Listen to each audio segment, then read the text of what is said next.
4 steps. Gratitude journal. Every day, ideally, before sometime during the day, and an ideal time is at night before you rest, but any time, best if it's fixed, sometime during the day, you step back. You go enter this mode of goodness space instead of, like, I got so many things to do and the mind's distracted.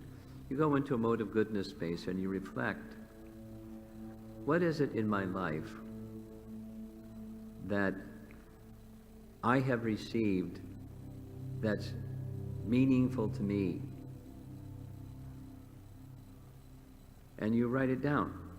You know, to write things down, it has to be clear.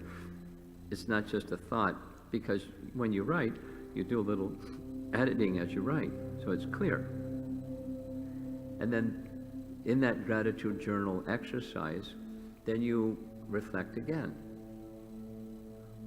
What do I feel about that thing that I've received that has been of benefit to me? It's a feeling. One is a cognitive and the other is an affective gratitude journal exercise. 2.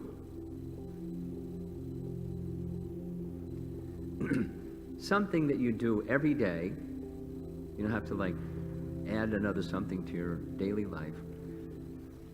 You do that something in the consciousness that this is an offering of my gratitude to that source that I received this thing from.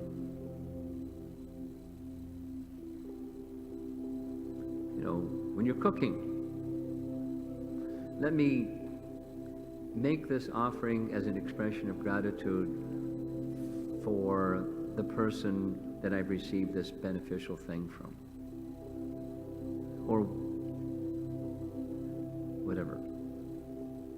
When you're driving your car, when you're walking from point A to B, something that you do every day, you just connect that mindfulness of that feeling of gratitude to the source of that which you received that thing from.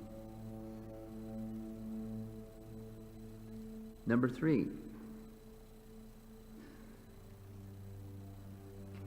think of something that you can do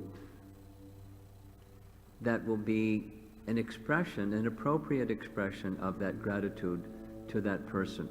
Now, it could be even somebody that's now deceased, but something that's an appropriate expression, verbal, written, something. You say to that person,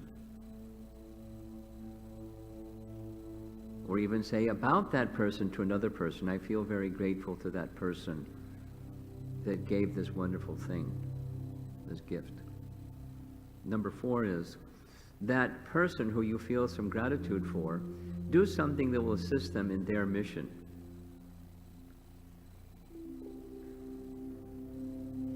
What did their life represent? And do something that helps establish that in this world. And then just do that for some time. I know a devotee that's heard this 4 years ago, and to this day, they're continuing it. Every day. I don't have to wind them up. It went in. And this devotee is feeling something. I mean, gratitude, that's the seed of love.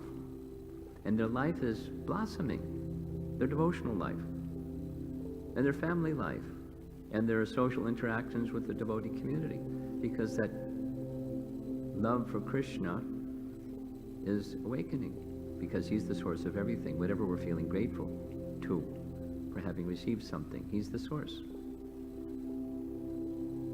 That consciousness is awakening instead of just check the box in a Bhakti Shastri exam. They're feeling that.